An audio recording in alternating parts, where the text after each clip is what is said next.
అయితే తీసుకోవాలి. మేము ఏది ఎంత క్వాంటిటీ ఉన్నది ఇంకా మేము అసెర్టైన్ చేయలేదు. So that will be done by tonight. ఒకసారి ఇక్కడ ఎగ్జిస్టింగ్ ఈ డంప్స్ శాండ్ డిపోస్లో అని ప్రస్తుతానికి మనకి ఎంత శాండ్ అనేది స్టాక్ యాజ్ ఆఫ్ టుడే ఎంత ఉందో మేము ఫస్ట్ పంచనామా కడుతున్నాము. సో దానికి కొంచెం లెవెల్ చేసేసి ఓవరాల్గా క్యాలిక్యులేట్ చేసి క్వాంటిటీ అరైవ్ అవుతాం. ఎలా ఇస్తారు మేడం? ఏంటండి ఏంటండి అది ఇంకా సో ఫస్ట్ ఇనీషియల్గా ఏంటండి సో ఇనీషియల్గా మా ఫస్ట్ 3 months కూడా ప్రతి మనిషికి ఆధార్ కార్డు దీని ప్రకారము 20 MT మాత్రమే ఇస్తాము. So 20 MT per person per Aadhaar. And sand utilisation కూడా ఇప్పుడు మనకి రాజమండ్రి నుంచి వస్తుంది శాండ్. సో దాని ప్రకారం మళ్ళీ ఎంత ట్రాన్స్పోర్టేషన్ ఛార్జెస్ ఇవన్నీ కలిపేసి పర్ ఎంటీ ఛార్జ్ ఎంత వస్తుందో కూడా మేము డిసైడ్ చేసి మీకు రేపు ఇన్ఫార్మ్ చేస్తాం. Yes, I will give it tomorrow. అది మాత్రమే కాకుండా యూటిలైజేషన్ ఇప్పుడు సపోజ్ అనకాపల్లి జిల్లా వాళ్ళు ఇక్కడ తీసుకుంటే ఈ ఆధార్ బేస్డ్ మీద ఇక్కడే వాళ్ళు యూటిలైజ్ చేయాలి.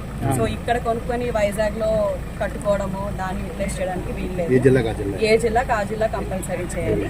అండ్ మనకి సోర్స్ రాజమండ్రి నుంచే కాబట్టి మనకి జిల్లా అంతటి కూడా యూనిఫామ్ ప్రైస్ అనేది మెయింటైన్ అవుతుంది 2 రీచెస్లో, 2 డిపోట్స్లో కూడా. 1 district 1 rate. 3 యార్డ్లు 2 ఉన్నాయి.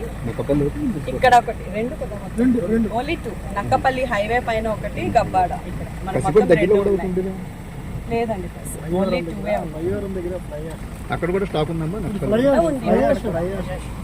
అక్కడ కూడా ఉంది, అక్కడ విజిట్ చేసి వచ్చాము. సో ఇక్కడ కూడా ఉంది. ఈ 2 ఫైనలైజ్ చేసేసి ఎంత స్టాక్ ఉన్నదని ఐడెంటిఫై చేస్తాం. తర్వాత కంపల్సరీ ఈ ఎంటైర్ డిపోకి మనము CCTV కవరేజ్ అన్నది ఏర్పాటు చేస్తున్నాం. So it will be under continuous monitoring. DLSC chairman collector గారు ఉంటారు. సో వారు మానిటర్ చేస్తారు. అదేవిధంగా పోలీస్ సైడ్ నుంచి SP గారు అండ్ CSP గారు కూడా మానిటర్ చేస్తారు.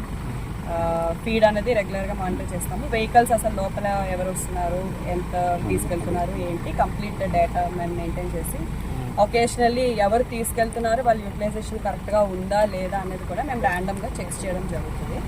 సో ఫస్ట్ ఇనీషియల్ మనకి మార్నింగ్ ఇచ్చిన డైరెక్షన్స్ ప్రకారము ఫస్ట్ 3 months కూడా ఈ విధంగా చేయమని చెప్పారు. ఫర్దర్గా ఇంకేమన్నా అప్డేట్స్ ఉన్నా కూడా వాళ్ళు నెక్స్ట్ వీక్ ఏ విధంగా ఇది రోల్ అవుట్ అవుతుందో దాని ప్రకారం చూసి ఫర్దర్ ఇంప్రూవ్మెంట్స్ ఎక్కడన్నా ఉన్నా కూడా చేస్తాం. అండ్ ఇప్పుడు ఈ డిపోస్ అన్నీ కూడా అడ్మినిస్ట్రేషన్తోనే రన్ చేయబడతాయి.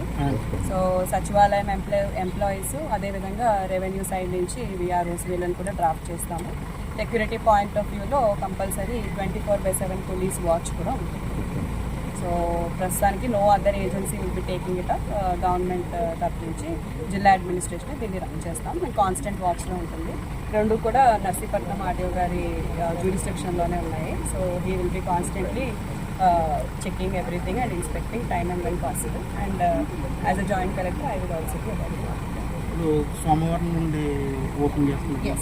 సోమవారం నుంచి దిస్ విల్ బి ఆపరేషనలైజ్డ్. ఆ రోజు నుంచి